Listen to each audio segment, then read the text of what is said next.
Beautiful. Stephen, welcome to the podcast. Well, thank you, Guy. Thank you for inviting me. I've been exploring your work, like I was mentioning off air, for the last few months, and getting myself familiar with it because there seems to be an amazing groundswell that's been happening via YouTube and the internet from what I see. And there's a lot of people talking about your work, and it prompted me to reach out. And I love asking this question on the show to start, but if we were at an intimate dinner party and you sat next to a complete stranger right now and they said, "Oh, what do you do? What's your passion?" What would you say? Well, now I tend to be quiet. I used to try to explain to them what I did. But basically, if we ask someone something simple, what it is to be a human, which I think is part of your journey as well, I think that's what polyvagal theory is about. I think it's about, in a sense, finding the underlying principles of what it is to be a human being. And for many people who hear me talk, they'll come up to me after my talks and say, "Oh, I learned so much." And I'll look at them and I'll say, "Come on, be honest. You didn't learn anything. All you learned was that your intuitions had a scientific basis." And this is the kind of the world we're in, where there's a separation between what we intuitively know and what we are taught or learned in our professions. So there's, in a sense, a breakdown in that human knowledge, or the knowledge of being a human. Polyvagal theory is really about our evolutionary heritage, understanding it, respecting it, honoring it, and through that journey becoming re-embodied in our body and becoming healthy again. Yeah, beautiful. I'm interested to know what your thoughts are, then what it really does mean to be human. Because from what I can see looking out in the world, especially in 2021 and 2020 and the year we've had, Yeah. we're on red alert. And Yeah. we're denying ourselves You know, aspects of life that, just as people who are traumatized lose certain capacities to express their humanness, they know what they have lost, and that tells them what's important in their lives. So in a sense, if someone survives trauma, their body has retuned and they become defensive or red alert in proximity of others. But in their own mind, their mental images are of being a human who can be hugged, embraced, have close connections, and trust others. But this ability to trust others and be in close proximity, their body says, "No, you've been injured, and now the body is going to protect you, even though your intentions may want to create those relationships." So if we talk about the bad 2020, which we have experienced, we've learned what's important. We've learned, assuming that we have had enough resources, that we're not food insecure or home insecure, or got the virus and we're seriously ill. What we've learned is it doesn't matter how much resource we have in terms of money or house or stuff. What we really like is our relationships with other people. And that's what the pandemic hit us. And by doing that, it shifted our physiological state to become more defensive. It's because through our evolutionary history, humans had mitigated the threat reactions through social interaction. And that was now removed. yeah, wow. Why aren't more people looking at what it means to one's health and well-being, what a hug can do, what compassion can do, what play can do, what, like, even I know you speak about facial interactions and even a smile, and there seems to be such a very mechanical approach to the way we do things, and it's not giving rise to, like you say, other aspects of ourselves, Well, like the intuitive Guy, self. even as we're talking now, we have to be very careful that we don't start saying, "Oh, we can fix things with a smile or a hug." Of course. When a smile and a hug are really emergent, spontaneous features of feeling safe enough that you can engage another. So it's a different conceptualization of both health and human behavior. In a sense, given your interest in health, part of the problem with our imaging of health, how we imagine it or how we visualize it, we place the healing process outside the individual. So we give all this power to physicians, to surgeons, to drugs to fix us, when the healing process is inside of us, meaning that our bodies have to welcome the interventions, have to work with them, and if our bodies are in states of fear, treatments are less effective. Our ability to heal is challenged because being in a state of defense is incompatible with healing processes.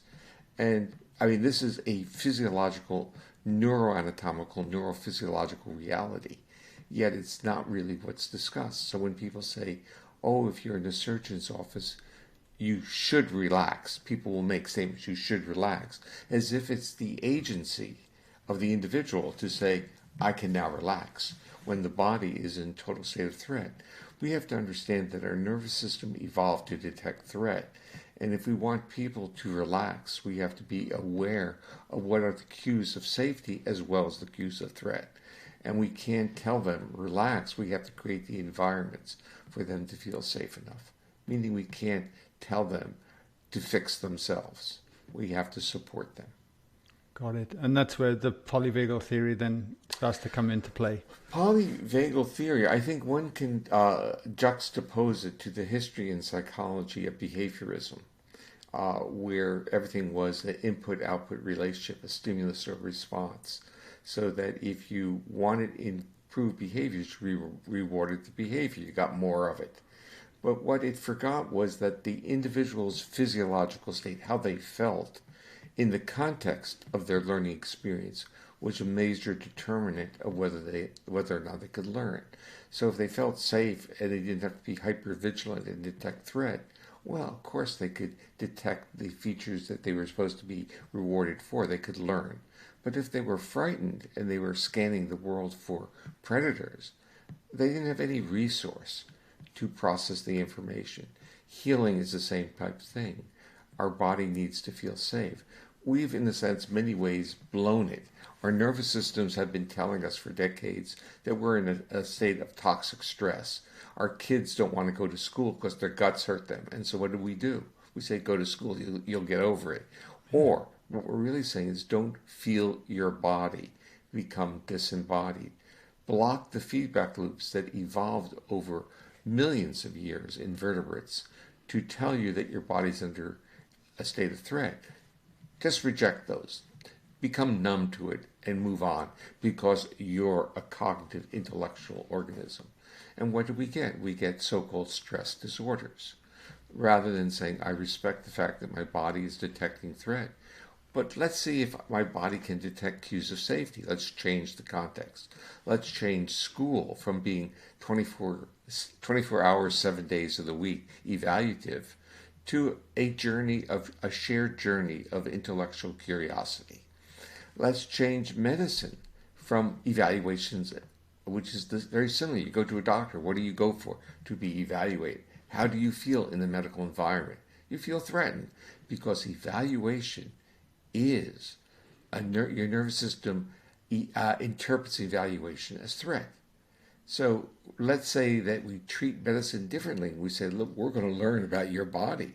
And when we learn more about your body, this is what we, as a team on a journey to help you optimize your health, this is where we'll be going. Okay, that makes more sense. So I'm trying to chunk this down into a practical application for somebody listening to this. So say somebody is suffering a lot of anxiety in their daily life, and they came to you or somebody that was trained in this work. What kind of are we looking then at more of a holistic approach in different areas of their life? We're going to throw all those words away. Okay. Yeah. Because everything has baggage. And we're going to say to the client, we don't care why you think you're anxious, but can you feel that physiological shift in your body? Right. And when you feel that shift, what does it mean to you? Does it mean that you can be approached by another? Or does it mean that really your body's in a state of threat? So what a re-education of understanding the cues of our body, as opposed to allowing our big cortical cognitive brain create narratives of saying, I'm anxious because I have a deadline. I'm anxious because of the way you're looking at me. I'm anxious because. to throw that, get rid of that, and say, this is how I feel, and when I feel this way, I attribute things to others. I bias my perspective of the world. That is the exercise that we would, let's use the term, a polyvagal informed therapist would go through. I'm not a therapist, but I'm really saying these are the principles that people would take with them, because it's really trying to educate the clinical world that behavior is not solely intentionality. Behavior is also emergent from the physiological state we're in. When we're in a physiological state of calmness and relaxation, we're approachable. Yeah, okay, that makes complete sense, absolutely. Where does your passion come from then into this work? And you must have seen a lot, it's obviously impacts a lot of people's lives, which is very rewarding. I would really say, let's move that back and say, where is my sense of gratitude? So the sense of gratitude is in a way of fulfilling my own, or fulfilling an aspect of the biological imperative of being a human. And that is to connect and to be helpful, to be generous, to be compassionate. Our evolutionary journey of being a social mammal is accessibility. That's our biological mandate. It's to do this, to be helpful. And so many of us don't have that opportunity because our bodies are in states of chronic threat. So we never get that sense of gratitude of literally living out the success, our biological success, which is someone saying, oh, your work has made my life so much better. Wow. I mean, what a gift. So what we are so tuned into thinking, what's in it for me? Or because why are we saying that? Because we are threatened and we have to deal with personal resource to create a safe, at least a hypothetical safe environment for ourselves. And so we're always positioning ourselves. And we need to, in a sense, understand that when we are safe, we are a benevolent species. We are helpful to others. And in helping others, what I'm really trying to say is the real gifts come back to us. Those are real feelings of gratitude. And they're not the feelings that I could have had when I was an untenured assistant professor. They're not even the feelings I could have had as a full professor when I was starting there, but they are the feelings that I can have now because I've been able to translate the ideas of what I worked on into a language that people can digest, can function with, and can use in their day-to-day lives. Got it. Because I think we all love and I was one of those people as well, love the idea of living in gratitude and being in this place, but feeling hostage to the way. Then you weren't living in gratitude, were you? No, exactly. So it was all intellect. Right. And so, there's so many people who, in a sense, study the science of compassion, and I know many of these people. And they're far from people who are accessible and generous and truly compassionate. In fact, my own personal definition of compassion is not the ones that they would use. And so they kind of overlap compassion and empathy, and they get everything all confused. My journey is to say that compassion is totally non-evaluative, but supportive. So when someone is in pain, you are there, you're present, but you're not there to fix their pain. You're not there for retribution or fix their, change the world so their suffering disappears. What they need at that moment is for you to be a good witness of their experience. Without listening to them and being a good witness, they're marginalized. They don't exist because their narrative of their pain hurts you appears to hurt you if you want to fix it. So you're saying, oh, this is horrible, which means you want to fix it. And what you're doing in making those gestures and express feelings is you're not listening to them because they want to be acknowledged for who they are at this point in time. Got it. And how much does vulnerability play a part in that then? Does what? Excuse me? Vulnerability. Oh, vulnerability. Well, you're basically, the issue, we're going to have to go into a kind of a translation because the metaphor that I use is a continuum. It's a line that's stretched out between my arms, which are going off screen, in which on the far right is vulnerability. The far left is accessibility. So they're both functionally the same process, but in one, you're welcoming the other into your core. In the other, your vulnerability is if someone goes towards your core, you're going to defend.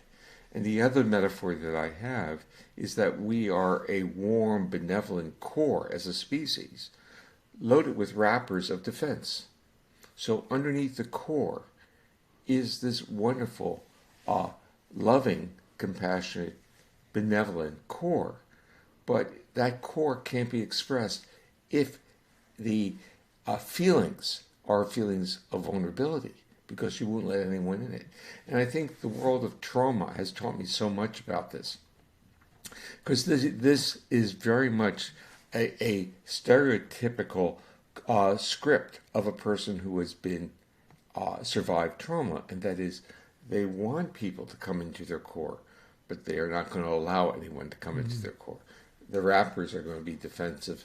And what I'm really also saying is the survivor of trauma teaches us what's going on in the society as a whole. The society as a whole is triggering physiological states in the human species of defense, which is enabling us not enabling us to be who we evolved to become. Got it. And with people with trauma, and again, I just thinking of everyone listening to this, because there'll be people with trauma right now listening to this today. From what you've learned, experienced, witnessed, and people, if somebody has a case of trauma that they've been living with for many years, is it possible to take somebody with trauma to be able to not feel that tension that within the body at a certain stage, to sort of be able to look? Starting off with certain assumptions. Let's start with another assumption. Let's say that as a species, we're a traumatized species. And now we're talking more inclusive. And what if we say that not only are we a traumatized species, but we are transgenerational traumatized species? Then what we learn is through our awareness of our own bodily feelings, some of those defenses can be dissipated. And then the true self, or the embodied self, the felt self, whatever terminology you want to use, can emerge. And it's not going to emerge in isolation. It's going to emerge in a dyadic or a pluralistic set of interactions. We are going to engage others as we emerge. We are not going to, in a sense, withdraw from others as the emergent process. We are a social species, and that is part of what this embodiment journey tells us. Okay. So I'm just bringing that in my mind then, is that as we include that, I guess I'm just trying to summarize in a point that we're able to look back without the emotional charges, the loops that can happen to get the body to the point where we have memories, but they're not Now, holding us back. You're actually very close to what many therapies do. They're not saying the trauma didn't exist, but they're, in a sense, disentangling the visceral feelings from the event. And what we have to start understanding, including, there's great interest in ACEs, or adverse childhood experiences, and adversity, but those strategies about trauma are basically spreadsheets of accumulated traumatic events. They're not really talking about the personal experiences. So we externalize so much of the experience of being a human without talking about the true feelings as being the experience. So as we respect the feelings, we are able now to separate the feelings from the associations, which tend to be learned and reinforced with specific events. And those events, or similar events, become triggers. Someone coming close to me, someone talking in a voice that is seductive or trying to make me feel safe. My body will say, get away from this. Been there before, not going to go there again. So, but the wisdom of what our body has done for us. So when we talk about the traumatic reactions, those feelings and those experiences, the healing process starts with an acknowledgement that those bodily feelings were heroic strategies of our nervous system to protect us. And many people who have survived trauma are literally angry at their body because their body goes into these states in proximity without this degree of respect and honoring. So part of the healing process is to respect those feelings and then to honor them and then to understand that you can dissipate from those feelings by literally titrating, going there a little bit and realizing those feelings are not devastating. So for many people with trauma histories, it's not the feelings that are so devastating, it's the anticipation of having those feelings. The anticipation becomes so destabilizing and debilitating. Right. And then as that anticipation is removed, we can then start to perceive and feel. Because I think you mentioned the term Neuro-ception as well. Yeah. I didn't mention it today, but you're right on, because when you use the word perceive, that's a flag to me. So it's not a trauma trigger, but it's a trigger to clarify that we react to cues in the environment of safety and danger without a cognitive awareness. Our body interprets it, and we get physiological state shifts long before we know what we're reacting to. Just visualize crossing a street and someone honking their horn or tires squealing. Your body responds long before you create the narrative of what has happened. So we, as vertebrates on this evolutionary journey, share a lot with all our more primitive vertebrate ancestors. So we all have this neuroception, the nervous system capacity to evaluate risk in the environment.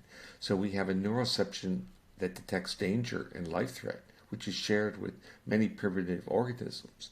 But unlike other vertebrates, mammals have a neuroception of safety. We detect cues of safety, and those cues of safety adaptively and reflexively turn off our threat responses.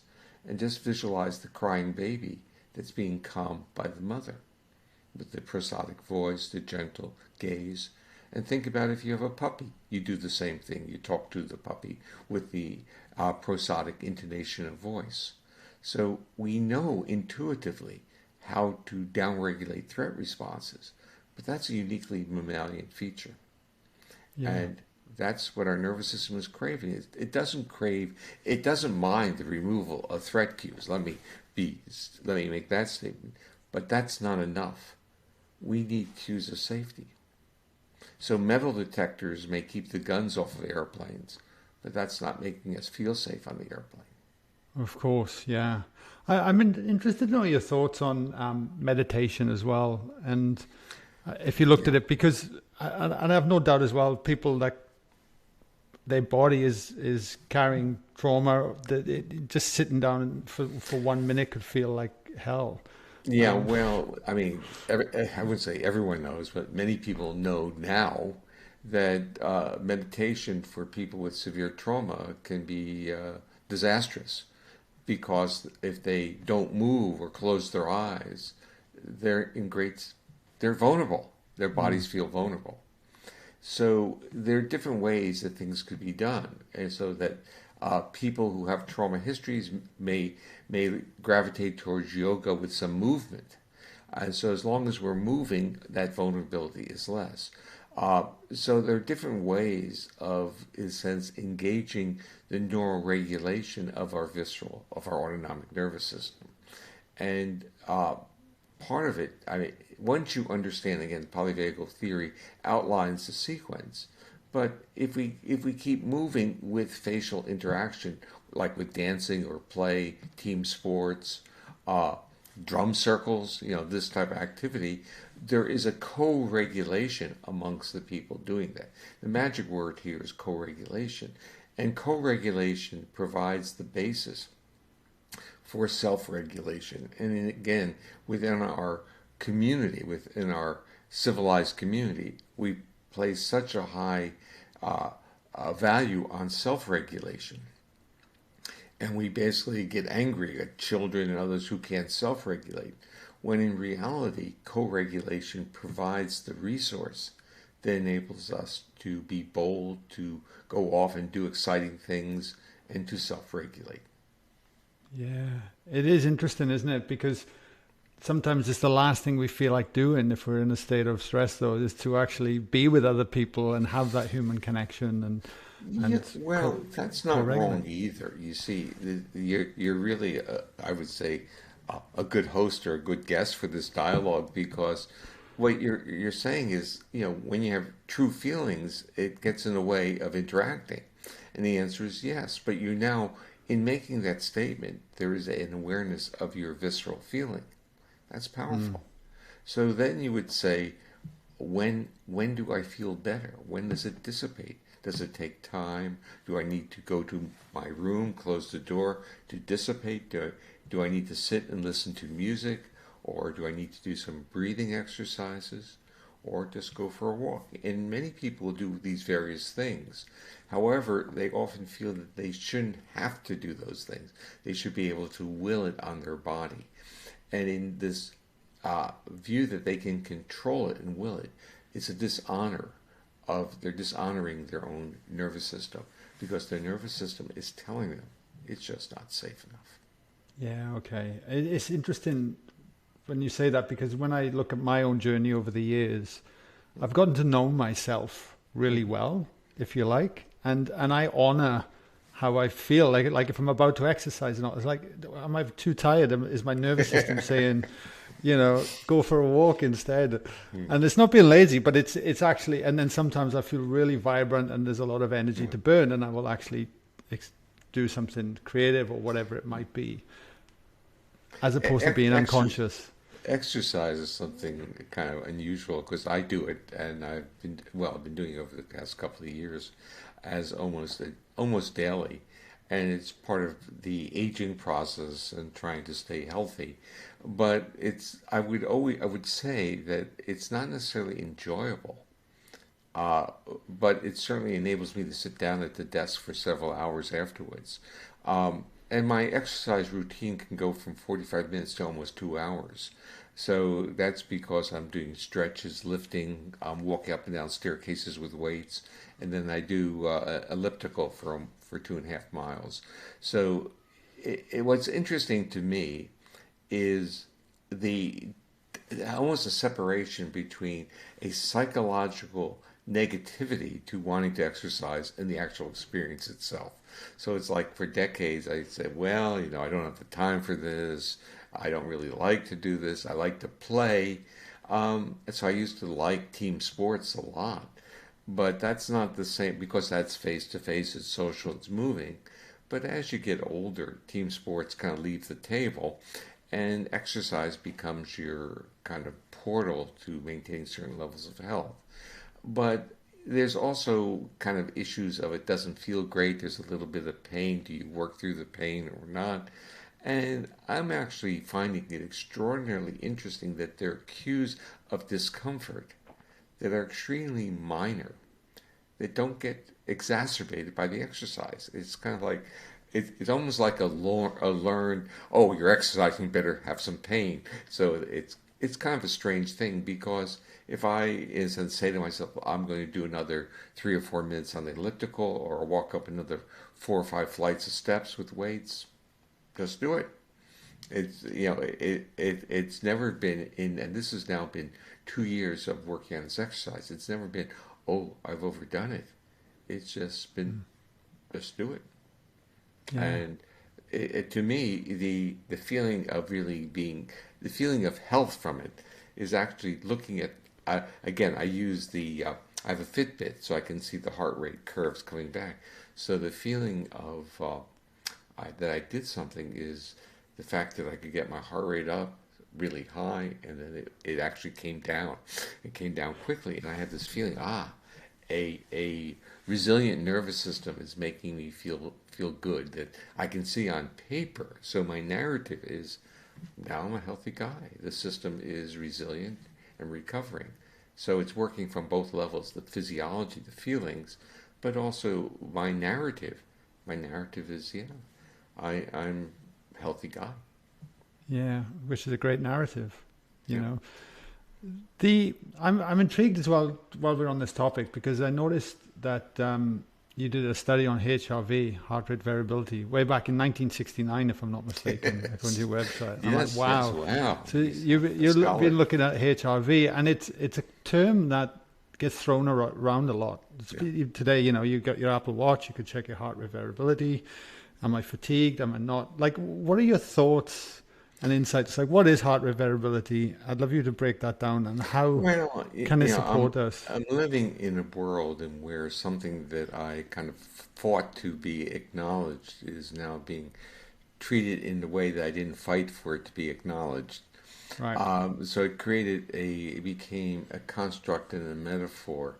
I saw it, and I was really there. I was the first to quantify it as a response variable and an individual difference. And I had to, in a sense, justify it in publications in a world that thought that variability was error. So if you had heart rate variability, it was because you weren't a good scientist controlling the environment. They didn't understand that the heart rate had spontaneous oscillations. So heart rate variability is really a reflection of neural feedback loops.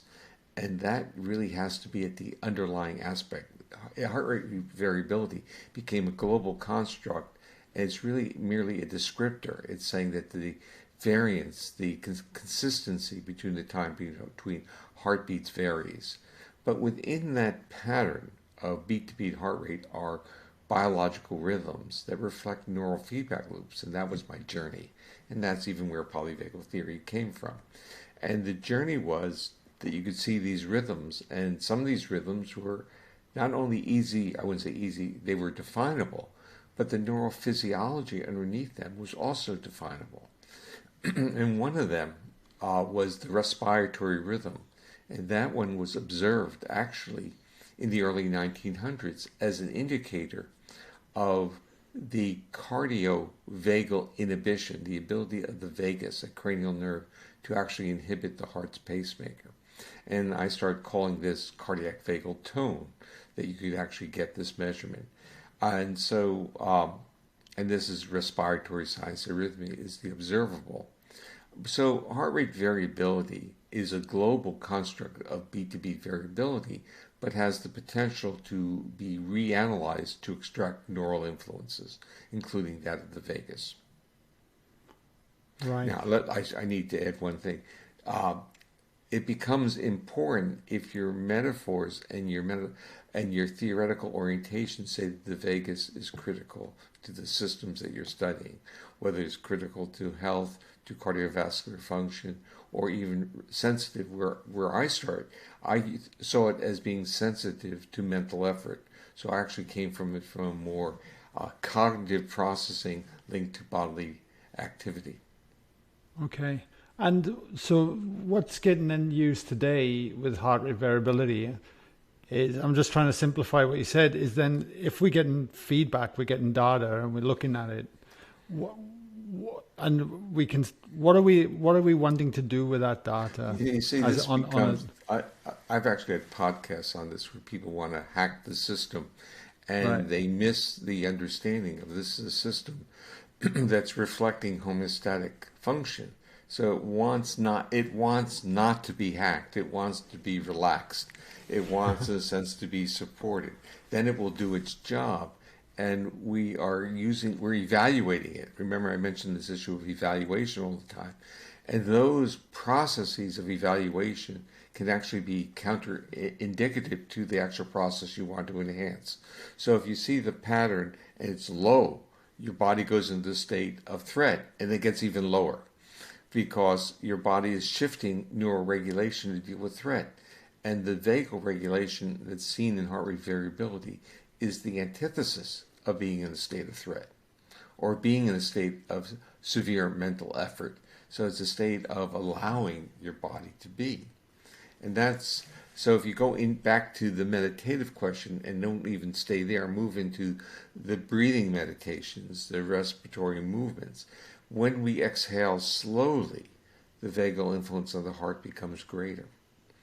When we inhale longer and exhale shorter, we downregulate the vagal activity, and we literally get more worked up, we get more mobilized.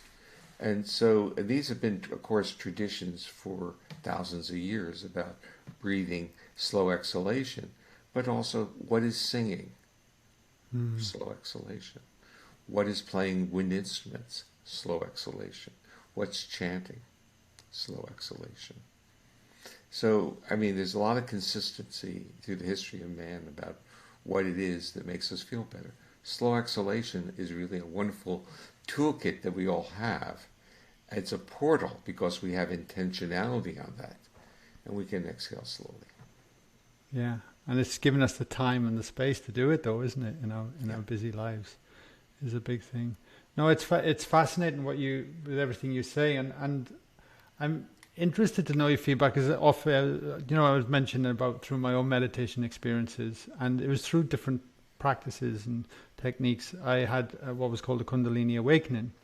Now, I felt energy go through my nervous system very strongly, and I'd love to know from your perspective, or if you've seen or researched or looked at this at all. Well, the question I would ask you, and I'm not sure many of the listeners would track this, but were you prepared for that? I knew it was coming. Yes. Well, you mean were you prepared? Meaning, were you trained for that? No. You can't prepare for something you've not experienced before. Not necessarily. So you're saying that you could feel it coming, but the issue is you didn't exactly know what was coming. No. So the issue of Kundalini experiences, there are terms that are like unresolved Kundalini energy, which is really what happens to individuals who aren't prepared to process it because their nervous system doesn't know what to do with it. So it becomes a chaotic destabilizer or dysregulator, as opposed to a unique, almost, let's use the term, esoteric type experience. So that's why the traditions that deal with Kundalini have traditions of training, for preparation for this.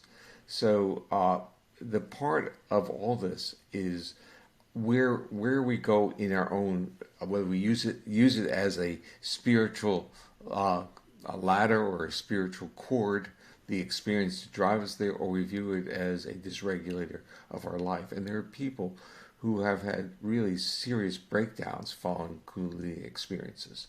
I can imagine. It's the same neurophysiology. It's, again, how we welcome it and how our body deals with it. Absolutely. And that was something I had to come to terms with as well once it happened, was working my way through what had happened and being able to settle myself down. And by learning the things that I'd learned that led me there, I was able to process it and move. Well, there are similar situations. I mean, not that I really don't know about this because I haven't experienced it, but people who have taken hallucinogenics is the same type of story. If they take it, are in safe environments with good guides and supportive people, the experiences can be wonderful. But if they have taken it on their own, it can be totally chaotic, in the sense they're floating in a chaotic orbit without the anchors of the social connectedness that makes us human social species. Yeah.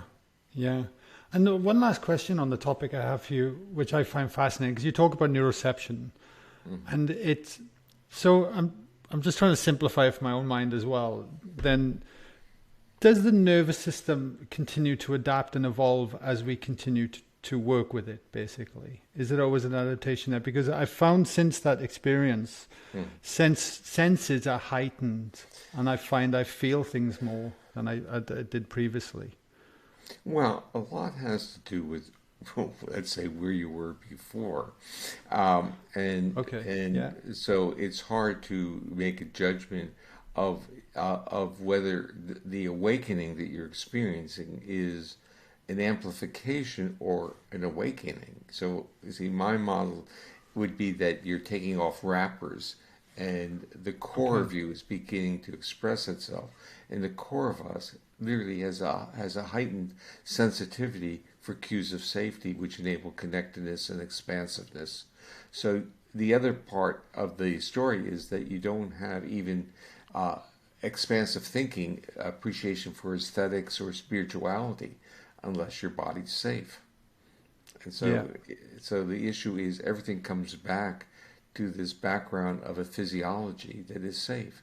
If the physiology is shifting into threat reactions, all these other corridors are blocked or dampened. Yeah, no, that makes complete sense. I never thought of it like that, but yeah, just unveiling more of ourselves. I'm curious. I always ask people questions on the show before we wrap up. Anyway, Stephen, to get to know you a bit, but the person behind the conversation a bit better. But are there any, with all your knowledge and everything that you've learned, and now like you're living in northern Florida, you're living by the ocean, you live in a beautiful place.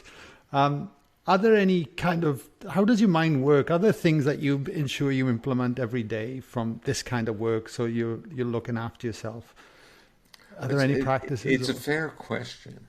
But it's the answer is not where, again, it's one of those processes that I would say I'm not totally satisfied with where I am on it.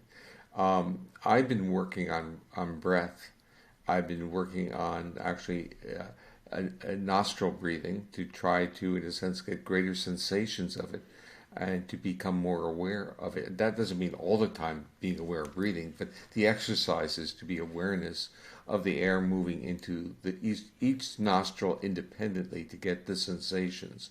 And for me, this is an interesting journey because when I was younger, I had lots of allergies and I was not a nose breather.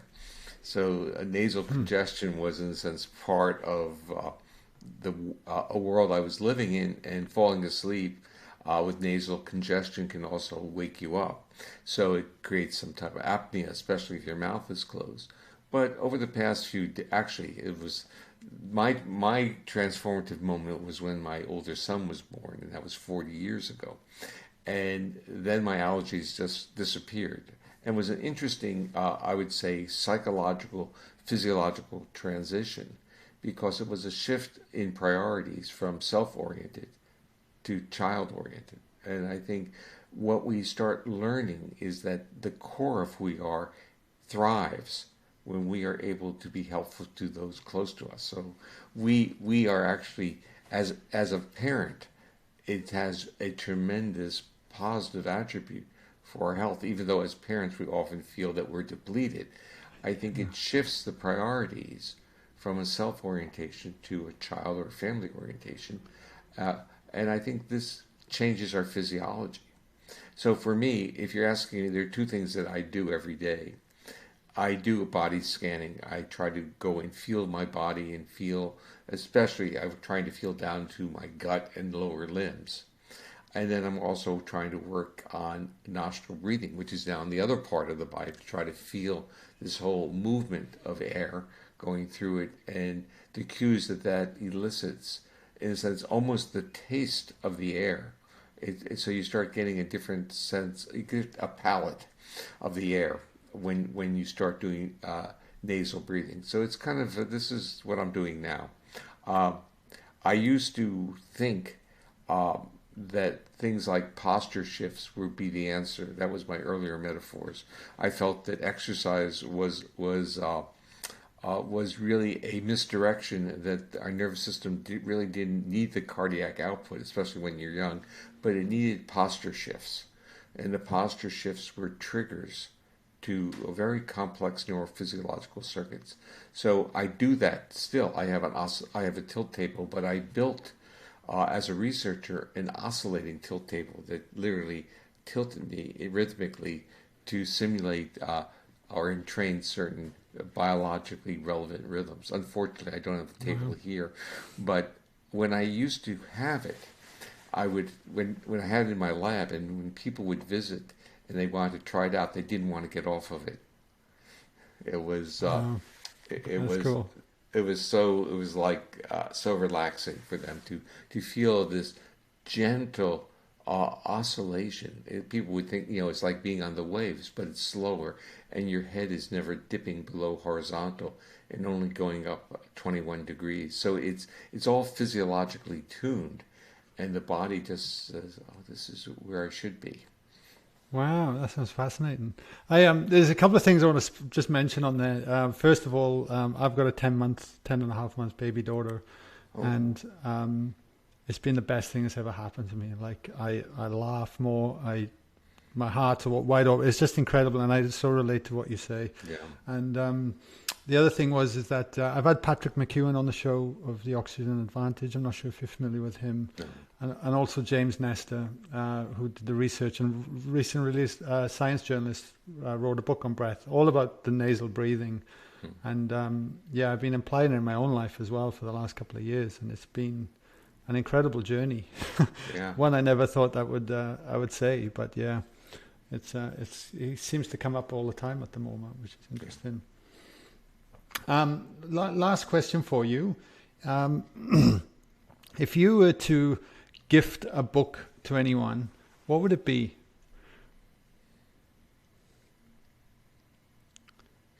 Okay, what just flashed across my brain, and I think there are going to be very few people online who will have ever heard of this. It's the Golden Verses of Pythagoras. Okay. And there's some Pythagoras, which is from the Pythagorean triangle, we geometry, but he was a philosopher in ancient Greek times. And he had certain lines in these they're basic principles of how to live your life. It just was, when we were talking yesterday, I just kind of like flipped through that. And the other part of me is thinking about Viktor Frankl's book, which I could remember the title, which basically teaches us that even under the worst conditions, there are angels out there. There are people who are benevolent and compassionate. So our behavioristic, what's in it for me, concept of the world has to be revised. Yeah, beautiful. Man's Search for Meaning. Yeah. Yeah, thank you. Yeah. No, it's an incredible book. Absolutely. Last question to wrap everything up. With everything we've covered today, is there anything you'd like to leave the listeners to ponder on? The thing I like to leave people with is an optimistic journey. So what Polyvagal Theory says is that many of things that we call pathologies are really quite flexible. They're really because our physiology is locked in the state of defense. And if our body can process cues of safety, we reorganize that system, we stay out of the toxic stress response, and we become accessible, and we become connected to others. So there's a big interest, of course, in neuroplasticity, epigenetics, methylated pathways, and we tend to get into more and more of a deterministic model. And what polyvagal theory emphasizes is that much of what we call behavior, or locked or fixed behaviors, are also often a product of what physiological state we're in. And if we can get our physiological state to be more homeostatic, to be more relaxed, then there's a lot of wonderful emergent properties that come from that. So Amazing. when we say I'm stressed and anxious, we tend to localize it up here, but our body is reflecting it. And when our body, in a sense, becomes peaceful and relaxed, and our gut starts working, our mind changes. We have a different bias to the world. Fantastic. Yeah. And if people want to take a step into your world, where would be the best step to go and learn more? We have created the Polyvagal Institute, and that's polyvagalinstitute.org, and we are developing educational materials that will be courses and other things which will be accessible through the webpage. And I also have a webpage, which is stephenporgesoneWord.com. And there are materials on that. So people are very welcome to go to either or both web pages and, track what's going on. Yeah, beautiful. Thank you so much, Stephen. And for everyone listening, there'll be links in the show notes that can take you directly there from the show. Stephen, just I just want to honor you and everything that you do and put out to the world, and to be able to have a conversation with you today was fabulous. So thank you for coming on the show. Thank you, Guy, and give your daughter a hug for me. I shall do. Thank you, mate. Okay. Thank you. You're welcome.